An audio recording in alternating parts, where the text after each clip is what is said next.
Time makes sense in small pieces. But when you look at huge stretches of time, it's almost impossible to wrap your head around things. So let's start small, with minutes, hours, days. You probably spent the last 24 hours mostly sleeping and working, and you probably wasted a good chunk of yesterday on the internet. Days become weeks, weeks become months, and then we have a year. Let's look at 2017. France started to train eagles to hunt terrorist drones. A Czech nuclear power plant held a bikini contest to pick their new intern, and people on the internet made a challenge out of eating bleach. You know, the usual stuff. Let's go back further. A kid born in the first year of the 21st century is 18 years old now. But the century is still young, even if you're not. It was largely shaped by the attacks on 9/11, which led to the war in Afghanistan and the invasion of Iraq. In March 2011, the Syrian civil war began and is still ongoing after 7 years. Most of us were born in the 20th century, which had the two most devastating wars in human history and the Cold War. For the first time ever, we could destroy ourselves with nuclear weapons, and we almost did, but we also had a space race and left Earth for the first time. The internet was also invented, which led to memes, but also to Facebook and Twitter, so all in all, we're not sure if this was a good development. The average human lives about 79 years, which covers a good chunk of recent history. The oldest living person on Earth is currently Celino Jaramillo, who was born in 1896, which means that his birth was closer to Napoleon ruling Europe than to the current day.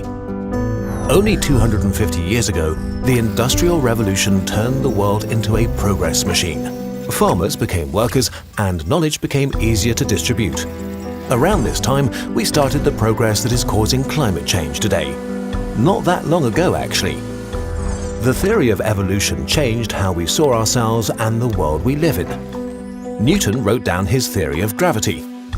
We discovered distant stars and very close bacteria. The 15th century was very eventful. Columbus's discovery of America and the fall of Constantinople marked the end of the Middle Ages.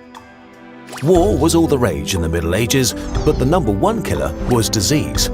The Black Plague killed every third European in just 6 years.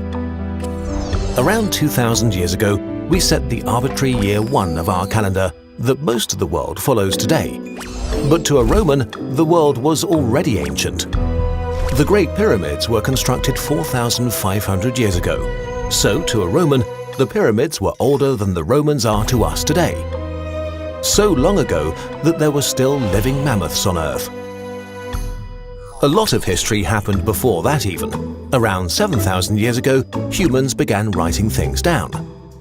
About 12,000 years ago, human organization exploded.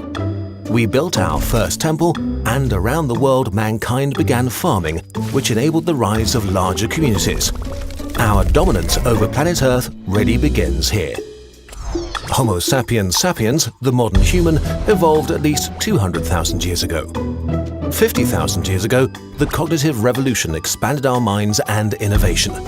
Back then, we shared Earth with at least 5 other human species that either died out or were killed by us. At least 2 million years ago, our ancestors already had control over fire and constructed tools from wood and stone. And 6 million years ago, the last common ancestors of chimpanzees and humans existed. So this graph is all of human history. Our close relative Homo erectus survived 10 times longer than we have existed. This tiny part is the human era. We have to zoom in a lot to even see your lifetime. Still, all of human history is not that long. 65 million years ago, the age of the dinosaurs ended in an enormous explosion. The dinosaurs ruled the Earth for over 165 million years. 27 times as long as all humans. That's so long that it means a T-Rex that lived 65 million years ago is closer to us today than to a live Stegosaurus. Dinosaurs in the form of mighty chickens are still around today. Animal life on this planet started 600 million years ago. The earliest animals were fish and other small simple sea creatures, then came insects, then reptiles, and finally, around 200 million years ago, mammals joined the party. Life itself began much further back. There is evidence that it appeared up to 4.1 billion years ago.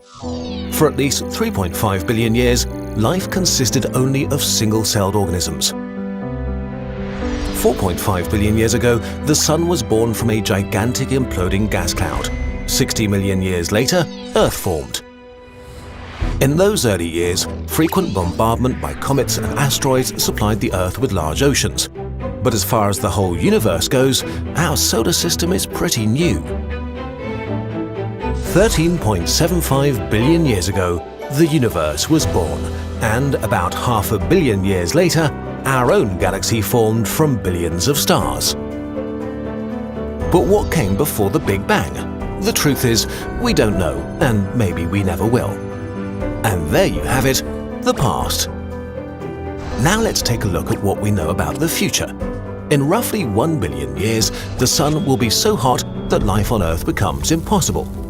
The death of the Sun 4 billion years later marks the end of life in the solar system. If we want to have a chance to survive, we need to have ventured to the stars. And what happens after that? In the next 100 billion years, most of the bigger stars around will die. The universe becomes dimmer and dimmer, illuminated only by smaller red and white dwarfs. But they too will eventually burn out, and one day, the last star in the universe will die. The universe will turn dark, and at some point, even black holes will evaporate and die. When they do, our universe will reach its final stage, heat death. Nothing changes anymore, the universe is dead. Forever.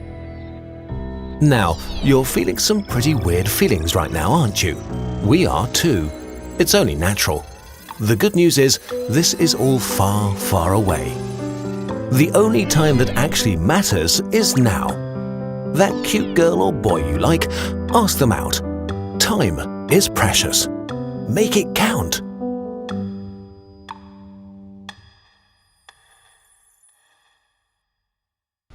One of the questions we get asked the most is how we make animated videos. The short answer is with Adobe After Effects and years of training. But if you'd like to get a glimpse, we now have something for you. We made Skillshare tutorials explaining in detail how we animate scenes from our videos. If you aren't already familiar with it, Skillshare is an online learning community with more than 18,000 classes in things like writing, animation, and video editing. Their premium membership gives you unlimited access to high-quality classes from professionals working in their fields, so you can improve your skills, unlock new opportunities, and do work that you really enjoy. It's also extremely affordable. The annual subscription is less than $10 a month. The first 1,000 people to sign up get their first 2 months for only 99 cents. So if you want to learn new things and support Kurzgesagt, give it a try. How did you like this remake? We're thinking about redoing a few of our older videos in the next 1 or 2 years. Any videos you would like to see redone?